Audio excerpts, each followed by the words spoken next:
ভারত আমাদের কি কি করতে গেছে না, আমরাই তো ভারতের দালালি করতে যাচ্ছি, আমরাই তো ভারতের কাছে আশ্রয় প্রশ্রয় করতে যাচ্ছি, ভারতকে আমাদের কাছে ভিসা চাই নাকি, আমরাই তো ভারতের কাছে ভিসা চাই, অযথা তাদের কেন দায়ী করেন? আমরাই তো ভারতকে বন্ধু বানাচ্ছি নিজেদের স্বার্থে, শত্রু বানাচ্ছি তাও নিজেদের স্বার্থে। এখানে ভারতের দোষটা কি আপনি বলেন টোটাল ব্যাপারটা, আপনি যদি অ্যাজ এ নিউট্রাল হিসেবে দেখেন।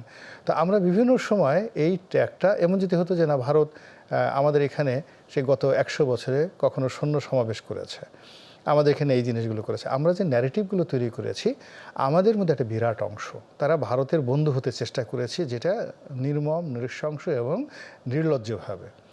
আবার আমাদের মধ্যে কিছু মানুষ আমরা ভারতের বিরোধিতা করেছি বা করে চলেছি কোনো রকম বিচার বিবেচনা না করে একেবারে রীতিমতো বেকুবের মতো। ফলে এই যে একটা সমন্বয়হীনতা, এই দোষ তো আমাদের না। ভারতও তো এখানে কর্তৃত্ববাদী এক ধরনের আচরণ করেছে, দাদাগিরি যেটাকে বলা হয়। না, সঙ্গে দাদাগিরি করবে না কেন? আপনি যদি এখন কারো মানে লুঙ্গির তলে ঢোকার চেষ্টা করেন সে কি দাদাগিরি করবে না? আপনি যদি কারো গামছা গলায় দিয়ে ঘুরেন সে কি আপনাকে একটু টান দেবে না? আপনি সেখানে যান কেন?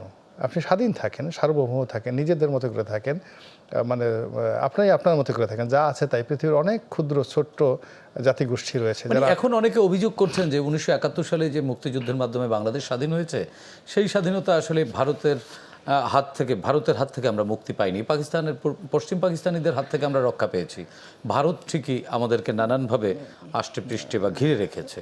এটা মানে পুরোটাই সত্য, পুরোটাই সত্য। এই কারণ হলো ভারতের সাথে আমরা যোগ্যতায় এখনও কোনো কিছু পাইনি। ওদের সিভিল সার্ভিস, ওদের মিলিটারি সার্ভিস, ওদের ব্যুরোক্রেসি, ওদের রাজনীতিবিদ, ওদের এমনকি সাধারণ জনগণ, তাদের মধ্যে যে দেশপ্রেম আছে, আমরা এখানে বাংলাদেশে যেভাবে উত্তেজিত হয়ে পড়েছি, আপনি দেখেন তো ভারতের জনগণ ওইভাবে কিন্তু উত্তেজিত হচ্ছে না অ্যাবাউট আস, সেভাবে হচ্ছে না। ফলে একটা জাতিগোষ্ঠী, ভারত তো আজকের না, মহাভারতকে আজকে রচিত হয়েছে, রামায়ণকে আজকে রচিত হয়েছে, আপনি শূন্য আবিষ্কার হয়েছে কবে?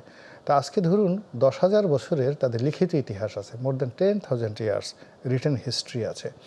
তো সেই জাতিগোষ্ঠী যেখানে পৃথিবীর প্রধানতম সভ্যতা তৈরি হয়েছে, আপনি এখন তাদের সঙ্গে যুদ্ধ করবেন, লড়াই করবেন, সংগ্রাম করবেন, আপনার তো সেই জিনিসটা থাকতে হবে, ভূখণ্ড থাকতে হবে, সেই জিনিসটা থাকতে হবে, সেগুলো না থেকে লাভ নেই। দ্বিতীয়ত হলো আপনি যদি সেই স্বাধীনতার পর ধরেন 47 সনে তারা ভারত বিভাগ হলো, তো পাকিস্তান প্লাস আমাদের পূর্ববঙ্গের যে তখন অর্থনৈতিক অবস্থা, তার 3 ভাগের 1 ভাগও ভারতের ছিল না, আমাদের জিডিপি, আমাদের সমস্ত কিছু। তো সেই জায়গা থেকে ভারত আজ কোথায় গিয়েছে আর আমরা কোথায় চলে এসেছি?